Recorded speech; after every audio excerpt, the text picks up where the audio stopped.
নমস্কার বন্ধুরা, গরম মশলায় আপনাদের সবাইকে স্বাগত।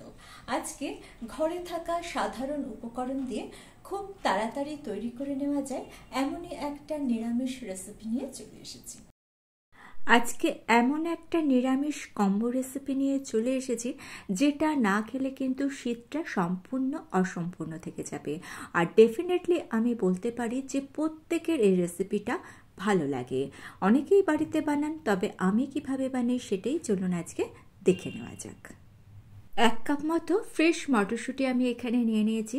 ইচ্ছে হলে আপনারা ফ্রোজেন মটরশুঁটি দিয়েও রেসিপিটা বানাতে পারেন, তবে শীতকালের এই ফ্রেশ মটরশুঁটির টেস্টটি কিন্তু আলাদা, তাই চেষ্টা করবেন ফ্রেশ মটরশুঁটি দিয়েই রেসিপিটা বানাতে। একটা মিক্সিং জারের মধ্যে মটরশুঁটিটাকে আমি নিয়ে নিচ্ছি। যে মশলাগুলো আমি ব্যবহার করছি সেই মশলাগুলোই দেবেন, তাহলে কিন্তু টেস্ট এবং ফ্লেভার দুটোই খুব ভালো আসবে। 1 ইঞ্চি আদাকে আমি কুচিয়ে নিয়েছি, সেটা দিয়ে দিলাম। 4টে গোটা কাঁচা লঙ্কা দিয়ে দিচ্ছি। লঙ্কার পরিমাণটা নিজেদের পছন্দ অনুযায়ী বাড়িয়ে কমিয়ে নেবেন। 1 চামচ মৌরি দিয়েছি আর 1 মুঠো ফ্রেশ ধনেপাতা দিয়ে দিলাম। এই ধনেপাতাটা অবশ্যই দেওয়ার চেষ্টা করবেন। ধনেপাতা দেওয়ার ফলে টেস্ট, ফ্লেভার এবং কালার তিনটেই একদম পারফেক্ট আসবে। এইবার জল ছাড়া একটা পেস্ট বানিয়ে নিয়েছি। যদি জল দেওয়ার প্রয়োজন পড়ে সেক্ষেত্রে খুব সামান্য জল এখানে ব্যবহার করবেন। দেখুন, পেস্টটা আমাদের রেডি হয়ে গিয়েছে। খেয়াল রাখবেন এর মধ্যে গোটা মটরশুঁটির কোনো দানা যেন থেকে না যায়, অর্থাৎ পেস্টটা একদম স্মুথ করে তৈরি করে নিতে হবে। চলে যাচ্ছি পরবর্তী স্টেপে। চায়ের কাপ মেপে 4 কাপ ময়দা নিয়ে নিয়েছি। যদি ময়দাতে অসুবিধা হয় সেক্ষেত্রে আটা এখানে ব্যবহার করতে পারেন। স্বাদ অনুযায়ী লবণ দিয়ে দিলাম, 1/2 চামচের থেকে একটু কম লবণ দিয়েছি। 2 চামচ চিনি দিয়ে দিলাম। চিনিটা কিন্তু এখানে ব্যবহার করতে হবে, তবে খুব যদি অসুবিধা থাকে তাহলে ব্যবহার করবেন না। আর 2 চামচ সুজি দিয়ে দিচ্ছি। বেশি সুজি ব্যবহার করার কোনো প্রয়োজন নেই। 4 কাপ ময়দার জন্য 2 চামচ সুজি যথেষ্ট। 4 থেকে 5 চামচ রিফাইন অয়েল দিয়ে দিলাম। এইবার ভালো করে সব কিছুকে আমি একটু ময়ান দিয়ে নিচ্ছি। যেভাবে আমরা রুটি, লুচি, পরোটা তৈরির জন্য ময়ান দিই, ঠিক সেভাবে ভালো করে মিশিয়ে নিয়ে চেক করে নিচ্ছি ময়ানটা ঠিকঠাক হয়েছে কিনা। দেখুন, মুঠো করলে জড়ো হয়ে যাচ্ছে, তার মানে ময়ান একেবারে ঠিক হয়েছে। ময়ানটা কিন্তু ঠিকঠাক দিতে হবে। এইবার মটরশুঁটির যে পেস্টটা আমি তৈরি করে রেখেছিলাম সেই পেস্টটা দিয়ে দিচ্ছি, পুরোটাই দিয়ে দিলাম। ভালো করে মিশিয়ে নিয়ে ময়দার সঙ্গে এই মটরশুঁটির পেস্টটাকে মাখতে হবে এবং একটা সফট ডো তৈরি করতে হবে। জলের কিন্তু এখানে কোনোই প্রয়োজন পড়বে না। এই রকমভাবে মাখতে মাখতে দেখবেন খানিকক্ষণ মাখার পর বেশ ডোটা নরম হয়ে এসেছে। যেহেতু সুজি দেওয়া হয়েছে তাই ডোটা রেখে দিলে আবার একটু শক্ত হয়ে যাবে, তাই নরম হয়ে গেলে ভয় পাওয়ার কোনো ব্যাপার নেই, এটা পরে আবার সেট হয়ে যাবে। দেখুন, জল ছাড়াই কিন্তু আমি মেখে নিচ্ছি। তবে যদি মনে হয় যে জল ছাড়া একেবারেই মাখা যাচ্ছে না, সেক্ষেত্রে মিক্সিং জারটা ধুয়ে সামান্য জল দেবেন। মিক্সিং জারের মধ্যে মশলাটা তো খানিকটা লেগে থাকে, তাহলে সেই জলটাই দেওয়ার চেষ্টা করবেন। দেখুন, 6 থেকে 7 মিনিট আমি ডোটাকে মেখে নিয়েছি। ডোটা আমার মাখা হয়ে গিয়েছে। এইবার ডোটাকে আমি একটু ঢেকে রেখে দেব।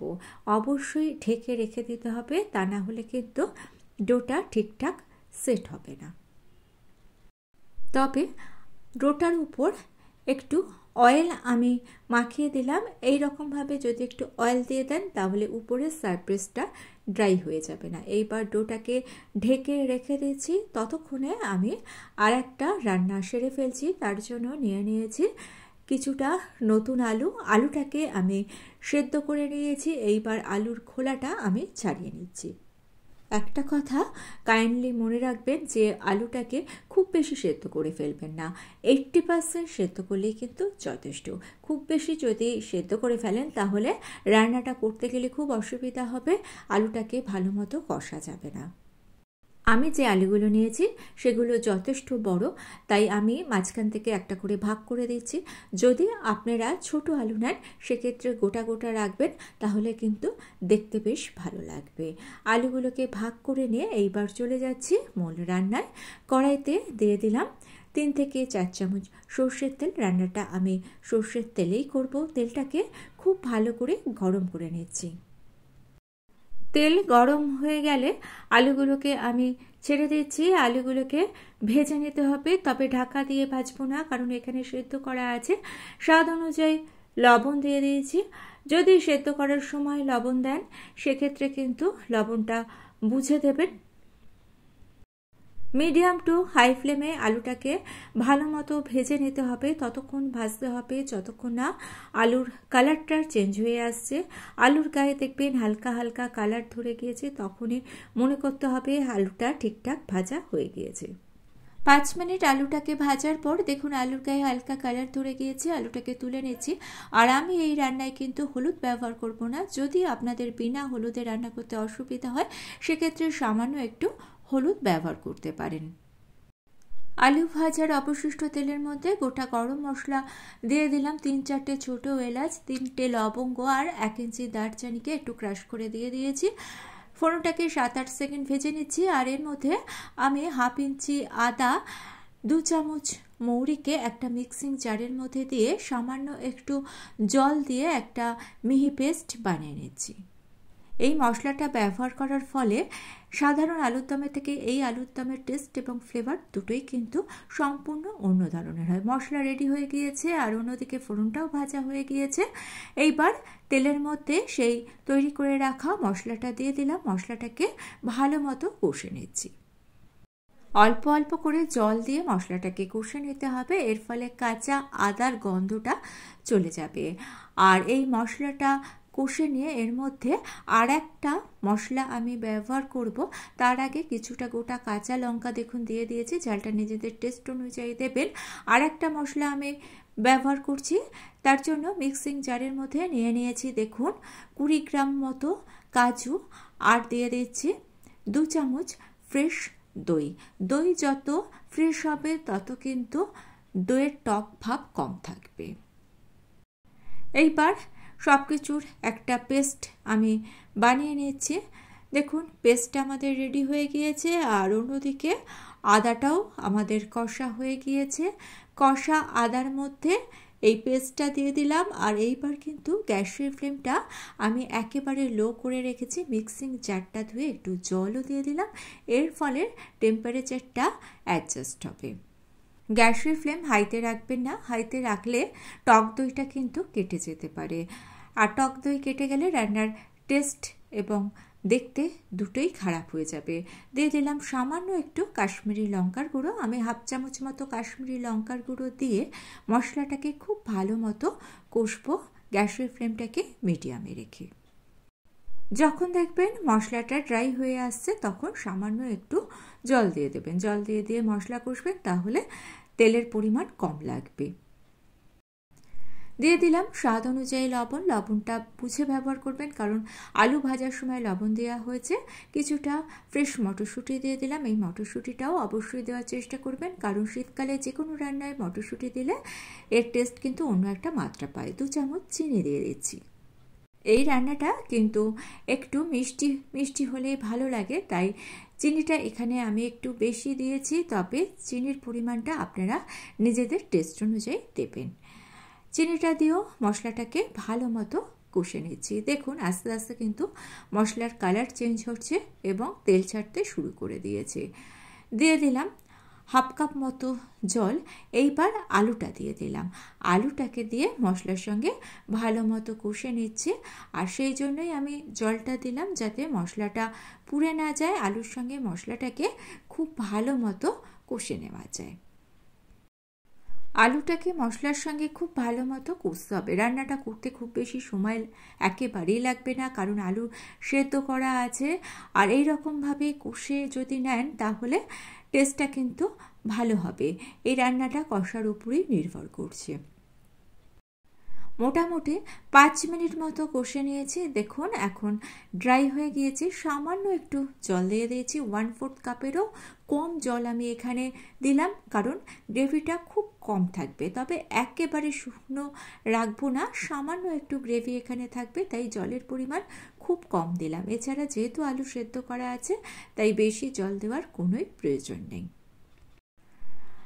ভালো করে 2 মিনিট মতো আবারও আমি রান্না করে নিচ্ছি। এইবার আরেকটা বিশেষ মশলা এখানে আমি ব্যবহার করব, আর এই মশলাটা ব্যবহার করে দেখবেন যে এই আলুর দমটা অন্য আলুর দমের থেকে কতটা আলাদা। গ্যাসের ফ্লেমটা অফ করে দিয়ে এর মধ্যে আমি দিয়ে দিচ্ছি 1.5 চামচ মৌরি। মোটামুটি 2 চামচ মৌরিকে আমি শুকনো খোলায় ভেজে গুঁড়িয়ে নিয়েছিলাম, সেই মৌরি গুঁড়োটা দিয়ে দিলাম। কড়াইটাকে ঢেকে 5 থেকে 6 মিনিট স্ট্যান্ডিং টাইমে রেখে দিয়ে 5-6 মিনিট পর কড়াইয়ের ঢাকনা খুলে দিলাম। আমাদের স্পেশাল নিরামিষ আলুর দম পরিবেশনের জন্য একেবারে রেডি। অবশ্যই এইরকমভাবে নিরামিষ আলুর দম বাড়িতে বানানোর অনুরোধ রইল। ভালো লেগে থাকলে ছোট্ট করে লাইক করে দিয়ে চ্যানেলটা সাবস্ক্রাইব করে নিয়ে পাশে থাকা বেল আইকনটা প্রেস করে দিয়ে অল অপশানটা ক্লিক করে দেবেন, তাহলে যখনই নতুন কোনো রেসিপি আপলোড করব তার নোটিফিকেশন আপনাদের কাছে পৌঁছে যাবে। আর অপরদিকে দেখুন ডোটা কিন্তু এখন সেট হয়ে গিয়েছে, আমি চেক করে নিলাম ডোটা একেবারে তৈরি হয়ে গিয়েছে। এবার ডো থেকে কতগুলো লেচি আমি কেটে নিচ্ছি। লুচি তৈরি করার জন্য যেরকম ছোট লেচি কাটা হয় তার থেকে সামান্য একটু বড় করে লেচিটা কেটেছি। চাকি বেলানের মধ্যে সামান্য একটু তেল মাখিয়ে নিয়ে একটা লেচি নিয়ে হাতের সাহায্যে একটু প্রেস করে নিয়ে হালকা হাতে বেলে নিচ্ছি। খুব বেশি পাতলা বেলবেন না, তাহলে কিন্তু এই কচুরিগুলো ফুলবে না। আর বেলে নিয়ে বেশিক্ষণ রাখবেন না, সঙ্গে সঙ্গে ভেজে ফেলবেন। তবে 3-4টে আমি একসঙ্গে বেলে নিচ্ছি, সেই 3-4টেকে ভেজে নেব। মটরশুঁটির কচুরি যদি এই রকমভাবে বানান, তাহলে পুরটা সম্পূর্ণ আপনি বুঝতে পারবেন যখন খাবেন। পুর বেরোনোর কোনো ঝামেলা নেই। আর পুর দিয়ে যেরকমভাবে অরিজিনালভাবে বানানো হয় তার থেকে কিন্তু টেস্টে অনেক বেশি ভালো হয়। দেখুন বেলাটা কমপ্লিট হয়ে গিয়েছে। কড়াইতে পর্যাপ্ত পরিমাণে তেল দিয়ে তেলটাকে ভালো করে গরম করে নিয়ে একটা কচুরি আমি ছেড়ে দিলাম। আর কচুরি আমাদের ফুলছে, দেখুন ফুলে একেবারে বলের মতো হয়ে যাচ্ছে। কালারটা শুধু একবার দেখুন, এত সুন্দর সবুজ এই কালারটা আসে যে আপনি যেভাবে আগে বানাতেন অর্থাৎ পুর ভরে, তাতে কিন্তু এত সুন্দর কালার কখনো আসবে না। আর বানানো যে কত সহজ সেটা আপনারা দেখতে পারলেন। আর টেস্ট কিন্তু ভীষণ ভালো আসে। অরিজিনাল যে কচুরি আগেকার দিনে বানানো হতো অর্থাৎ পুর ভরে, তার থেকে এর টেস্ট আমার তো মনে হয় ভালো আসে। কারণ যেভাবেই আপনি পুর ভরুন না কেন, কিছুটা পুর কিন্তু বেরিয়ে যাবে, সেটা তেলের মধ্যে ছাড়ার পরও অনেক সময় কিন্তু বেরিয়ে যায়। এই রকমভাবে যদি বানান, পুর কখনো বেরোবে না, বেরোনোর কোনো চান্সই নেই, যার ফলে এর টেস্ট কিন্তু একেবারে পারফেক্ট হয়। কথা বলতে বলতে কচুরি ভাজা আমাদের হয়ে গিয়েছে। আমি তো আমার কথাটা বললাম, তবে আপনারা কমেন্টস করে অবশ্যই আমাকে জানাবেন আপনাদের ভালো লাগলো না খারাপ লাগলো। ভালো লেগে থাকলে ছোট্ট করে লাইক করে দিয়ে আমার চ্যানেলটা সাবস্ক্রাইব করে নিন, আমার পাশে থাকবেন। আজকে এই পর্যন্ত, ভালো থাকবেন, সুস্থ থাকবেন।